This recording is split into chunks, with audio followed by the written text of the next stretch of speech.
सोनभील की केवल नैसर्गिक सुंदरता ही नहीं है, बल्कि सोनभील का एक बहुत ही रिच इतिहास है, जो कि मुझे धीरे धीरे, जैसे मैं सोनभील में अभी मेरी बात हुई लोगों से, लोकल लोगों से, तो पता चला कि यहाँ की तो बहुत ही रिच हिस्ट्री है।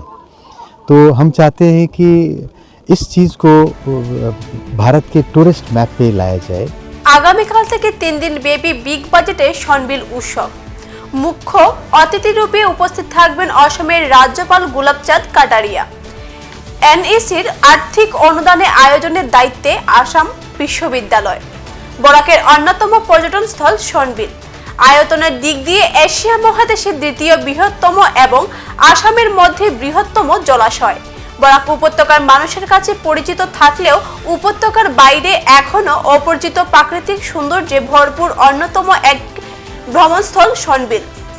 ফলে সনবিলকে দেশের পর্যটন মানচিত্রে তার যোগ্য মর্যাদা দিতে এবার উদ্যোগ নিয়েছে সরকার। তাই উত্তর পূর্ব পরিষদ ও কেন্দ্রীয় ডোনার মন্ত্রণালয়ের আর্থিক অনুদানে তথা আসাম বিশ্ববিদ্যালয় ব্যবস্থাপনায় 24 থেকে 26 ফেব্রুয়ারি দেবদারে 3 দিনের সনবিল উৎসবের প্রস্তুতি চলছে জোরকদমে। আর এই উৎসবকে ঘিরে সনবিল এলাকার মানুষের মধ্যে দেখা দিয়েছে প্রবল উৎসাহ। শুধু সনবিল এলাকারই মানুষ নন, বরং বরাকের পরিবেশ, পর্যটন ও সাংস্কৃতিক প্রেমী মানুষ ও অধীর আগ্রহে চেয়ে রয়েছে এই সনবিল উৎসবের দিকে। 24 ফেব্রুয়ারি সকাল 11টায় অসমের রাজ্যপাল গুলাবচাঁদ কাটারিয়া মুখ্য অতিথি রূপে উপস্থিত থেকে উৎসবের আনুষ্ঠানিক উদ্বোধন করবেন বলে এক বিশেষ সূত্রে জানা গেছে। রাজ্যের মুখ্যমন্ত্রী ডক্টর হিমন্ত বিশ্ব শর্মা, পর্যটন ও অন্যান্য বিভাগের মন্ত্রী জয়ন্ত মল্ল বড়ুয়া সহ জল সম্পদ মন্ত্রী পীযূষ হাজারিকাকেও আমন্ত্রণ জানানো হয়েছে। अभी सोनभील में मैं यहाँ पहुँचा हूँ असम यूनिवर्सिटी से। मैं वाइस चांसलर हूँ असम यूनिवर्सिटी का, और राजीव मोहन पंत मेरा नाम है, और पिछले 2 साल से मैं बराक वैली में हूँ और असम विश्वविद्यालय में वीसी का कार्यभार संभाल रखा है। मैं जब पहली बार सोनभील आया था, इतना सुंदर जो यहाँ का वातावरण था, उसको देख के मैं बहुत ही ज़्यादा एक खुशी हुई थी, और मुझे लगा था कि इस प्लेस में तो ट्रिमेंडस पोटेंशियल्स हैं। सोनभील की केवल नैसर्गिक सुंदरता ही नहीं है, बल्कि सोनभील का एक बहुत ही रिच इतिहास है, जो कि मुझे धीरे धीरे, जैसे मैं सोनभील में अभी मेरी बात हुई लोगों से, लोकल लोगों से, तो पता चला कि यहाँ की तो बहुत ही रिच हिस्ट्री है। तो हम चाहते हैं कि इस चीज़ को भारत के टूरिस्ट मैप पे लाया जाए, और इसी उद्देश्य के साथ हम लोगों ने ये सोनभील फेस्ट इस बार करने का प्रयास किया।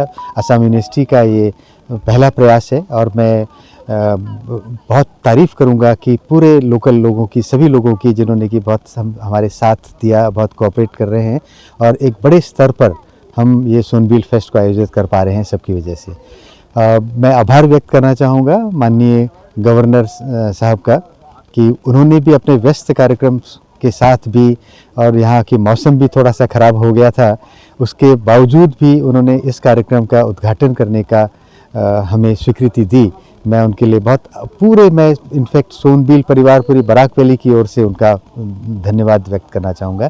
कल हम सब लोग इसके लिए आतुर हैं कि इसका सोनभील फेस्टिवल 2024 का उद्घाटन हो। अभी तैयारियां चल रही हैं, उसी तैयारियां देखने के लिए मैं आया था। हमारे जो इसके कोऑर्डिनेटर हैं प्रोफेसर मानवेंद्र दत्ता चौधरी जी, मैं उनकी विशेष रूप से तारीफ़ करना चाहूँगा कि ये उन्होंने आइडिया को जो मूर्त रूप दिया है, ये उनका काम है, और बहुत बड़ा कंट्रीब्यूशन है। उनकी पूरी टीम साथ में काम कर रही है। हमारा उद्देश्य ये है कि एक तो यहाँ पर टूरिज़्म के बहुत पोटेंशियल्स हैं। हम चाहते हैं कि भारत के ही नहीं, बल्कि विश्व के सब कोनों से टूरिस्ट यहाँ पर आएँ। उससे यहाँ के जो लोग हैं, लोकल लोग हैं, उनकी पूरी जो आजीविका के नए साधन जुटेंगे। ये एक बहुत बड़ा टूरिस्ट हब बन सकता है।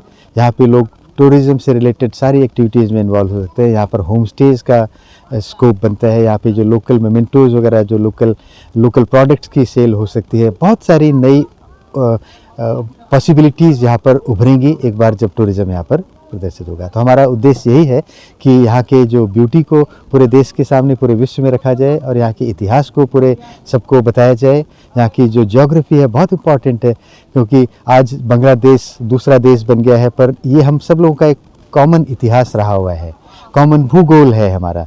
तो वो चीज़ मुझे लगता है कि अंतर्राष्ट्रीय संबंध बनाने में भी इस सोनभील का आगे आने वाले समय में बहुत बड़ा योगदान रहेगा। मैं स्वयं एक पर्यटक स्थल से आता हूँ। मैं नैनीताल में पला बड़ा हूँ, मेरा नैनीताल घर है और वहाँ भी एक लेक है और उसी की वजह से मैंने देखा कि नैनीताल में कितनी समृद्धता आई है। ये तो नैनीताल के जैसे इसमें तो 10 लेक बनेंगे।